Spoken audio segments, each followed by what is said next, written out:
കിച്ചു കഴിഞ്ഞ ദിവസം ഒരു വീഡിയോ പോസ്റ്റ് ചെയ്തിരുന്നു. താൻ ചെറുപ്പകാലത്ത് അനുഭവിച്ച ഏകാന്തതയെക്കുറിച്ച് പ്രതിപാദിക്കുന്നുണ്ട്.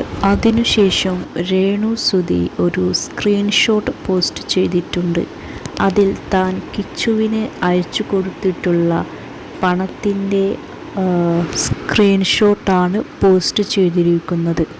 പലപ്പോഴായിട്ട് 200 രൂപ, 300 രൂപ, 500 രൂപ എന്നിങ്ങനെ അയച്ചു കൊടുത്തിട്ടുണ്ട്. അവർ പണം കൊടുത്തത് നല്ല കാര്യം തന്നെ. കിച്ചു അവർ തനിക്ക് പണം തന്നിട്ടില്ല എന്ന് പറഞ്ഞിട്ടില്ല. അവൻ പറഞ്ഞത് താൻ ചെറുപ്പത്തിൽ ഏകാന്തത അനുഭവിച്ചിരുന്നു എന്നാണ്.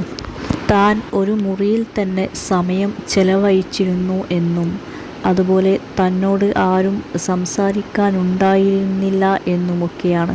ആ സമയത്തൊക്കെ ഉണ്ടായിരുന്ന തൻ്റെ മാനസികാവസ്ഥയാണ് ഷെയർ ചെയ്തത്. തനിക്ക് ചെറുപ്പത്തിൽ സ്നേഹവും കെയറിങ്ങും ലഭിച്ചിരുന്നില്ല എന്നാണ് ഉദ്ദേശിച്ചത്. പണം ഒരിക്കലും സ്നേഹത്തിന് പകരമാവില്ല.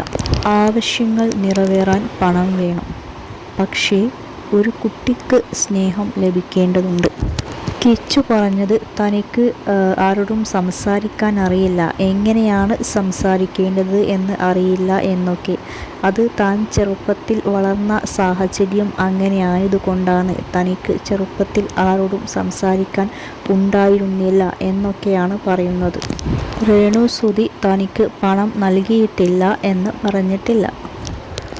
കിച്ചു പറഞ്ഞിരുന്നത് താൻ ചില തെറ്റുകൾ ചെയ്തു, പിന്നീട് അത് തെറ്റാണെന്ന് ബോധ്യപ്പെടുകയും അത് തിരുത്തുകയും ചെയ്തു എന്നാണ്. ആ കാര്യത്തിൽ ചിലർ കിച്ചുവിനെ ഇപ്പോഴും കുറ്റപ്പെടുത്തുന്നുണ്ട് എന്നും ആ തെറ്റ് തിരുത്തിയത് കൊണ്ട് തന്നെ എന്തിനാണ് ഇപ്പോഴും കുറ്റപ്പെടുത്തുന്നത് എന്നും ഒക്കെയാണ് കിച്ചു ചോദിച്ചിരുന്നത്.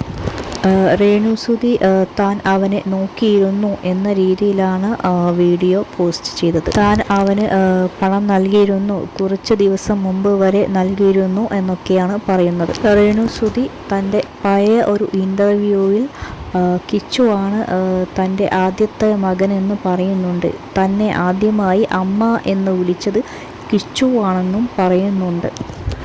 അവതാരകൻ്റെ നിർദ്ദേശപ്രകാരം താൻ ഷോർട്ട് ഫിലിമിൽ അഭിനയിച്ചോട്ടെ എന്ന് കിച്ചുവിനെ വിളിച്ചു ചോദിക്കുന്നുമുണ്ട്. ആ സമയത്ത് കിച്ചു ഇഷ്ടമാണെങ്കിൽ അഭിനയിച്ചോളൂ എന്നും പറയുന്നുണ്ട്. പക്ഷേ ഇപ്പോഴത്തെ കിച്ചുവിൻ്റെ വീഡിയോ കാണുമ്പോൾ കിച്ചുവിന് ഏകാന്തത അനുഭവിച്ചിരുന്നു. അതായത് കിച്ചുവിനോട് ആരും അധികം അങ്ങനെ സംസാരിച്ചിരുന്നില്ല എന്നൊക്കെ പറയുമ്പോൾ രേണു സുധിയും കിച്ചുവിനോട് അന്ന് സംസാരിച്ചിരുന്നില്ലേ എന്ന ചോദ്യവും ഉയരുന്നുണ്ട്.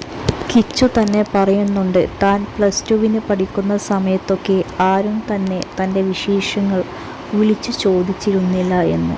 ആ സമയത്ത് രേണു സുധിയും അവൻ്റെ വിശേഷങ്ങൾ ചോദിച്ചിരുന്നില്ലേ എന്ന സംശയവും ഉയരുന്നുണ്ട്.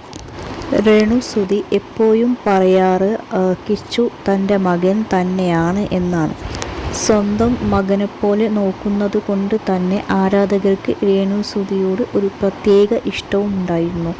പക്ഷേ ഇപ്പോൾ കിച്ചു തന്നെ താൻ ഏകാന്തത അനുഭവിച്ചിരുന്നു എന്നൊക്കെ പറയുമ്പോൾ രേണു സുധി കിച്ചുവിനെ നോക്കിയിരുന്നില്ലേ എന്ന സംശയം രേണു സുധിയുടെ ആരാധകരിൽ ഉളവാക്കിയത് കൊണ്ട് തന്നെ അവർക്ക് ഇപ്പോൾ രേണു സുധിയോട് ഒരു ഇഷ്ടക്കുറവുണ്ടോ എന്ന് തോന്നുന്നുണ്ട്. കിച്ചുവിനെ സ്വന്തം മകനെപ്പോലെ നോക്കുന്നു എന്ന ഒരു കാരണവും രേണു സുധിയെ ആളുകൾക്ക് ഇഷ്ടപ്പെടാൻ സഹായിച്ചിട്ടുണ്ട്.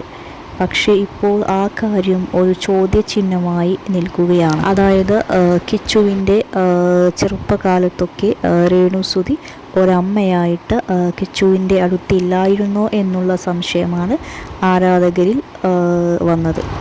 കിച്ചു രേണു സുധി വീട്ടിൽ ഉണ്ടായിരുന്നില്ല എന്നൊന്നും പറഞ്ഞിട്ടില്ല. തനിക്ക് ആ ഒരു മാനസികമായിട്ടുള്ള അടുപ്പം ലഭിച്ചിരുന്നില്ല എന്നാണ് പറഞ്ഞത്.